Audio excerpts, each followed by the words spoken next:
Today I'm bringing a video back that I haven't done in many months, and that is reacting to your guys' hot takes. I think it's fun to see what type of absurd takes you guys have about many different rides and elements, and trust me, you guys have a lot of hot takes that are definitely pretty hot. One more thing before this video starts, I now have a Instagram. I have a CoasterFlix Insta where I don't really know what I'm going to post over there yet. I'm posting just like simple off-ride stuff right now, but I would very much appreciate it if you can follow me over there. But enough of the yap, let's just dive straight into the video.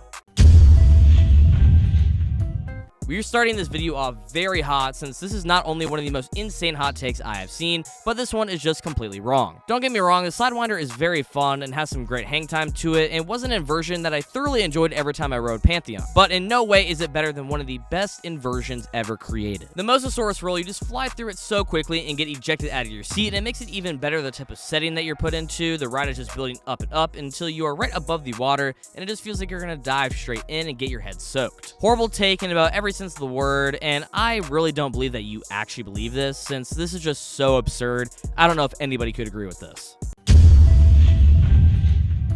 Pipeline being the second best ride at SeaWorld Orlando is not only an extremely good take, but I 100% agree with you on it. Pipeline is a ride that I don't really hear a lot of people talking about, but I think it's such an elite ride, and I want to see even more surf coasters pop up around the world. I love the launch, all the airtime feels super weird on a stand-up coaster, and the positives at the end of the ride is extremely powerful and really good. It's a super diverse ride, and compared to the other rides at SeaWorld Orlando, I like it a lot more. Manta is super good and my number 3 at the park, but it doesn't really have a lot of variety. Kraken was kind of forceless when I rode it, and it's showing its age a little bit with its rattle, and Icebreaker, I just can't get behind it because the restraints are god-awful. Love Pipeline a lot. This is a extremely good take, and whoever made this, you're cooking.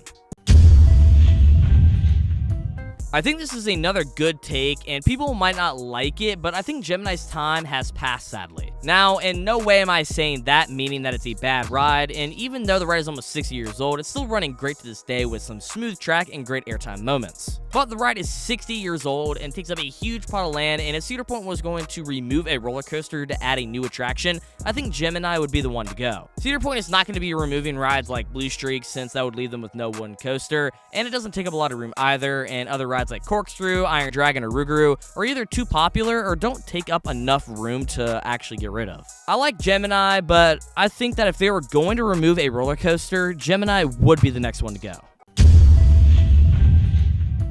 This is one that is super close, but I have to disagree. There are just so many good RMCs on the East Coast, and even though I like Twisted Timbers a lot, I just don't think that you could say it's the best. You have rides like Wildcat's Revenge that I've actually been on that have better inversions and are just a better mix of elements. You have many rides on the East Coast like Air Force One, which is pretty agreed upon that it's the best one out there. And then you have many other arguable ones like Twisted Cyclone and Wicked Cyclone, which are also contenders for the best one on the East Coast. I love me some Twisted Timbers since it's just a airtime galore of a ride and packs in so much airtime into its small plot, but I just don't think that you can say it's the best. Now, could you say that it's one of the better ones on the East Coast? Sure, but the single best one? Probably not.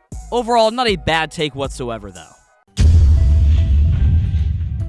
The next one up is one that I slightly disagree with, but I can see where you're coming from. Personally, I like wooden coasters as smooth as it gets, and I just think that it's more of an enjoyable ride and experience for me.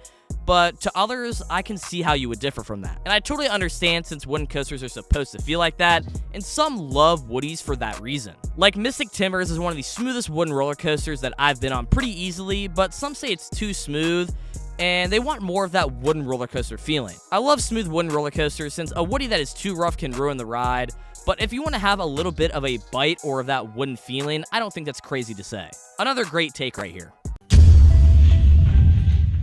This isn't a bad take, but I think for me, I don't fully agree. Banshee is an amazing ride and so unique for its model. It has these super huge inversions instead of these small whippier inversions like the loop and the pretzel knot, which are still bone crushing even if not whippy. And you have the hang time filled inversion at the end that is also super good. Love the hang time and the mix up of forces here. But Raptor is about as good as the invert can get, having many positive moments and whippy moments in the same ride. The 0G roll, Cobra roll, and corkscrews are all intense and whippy at the same time, and that double helix at the end is one of the most intense moments I've experienced. I think even preferably for me, I like even Alpengeist more than Banshee, but when comparing all three, they're all so close on my rankings, like only a 5-spot difference, so not a bad take, I just disagree.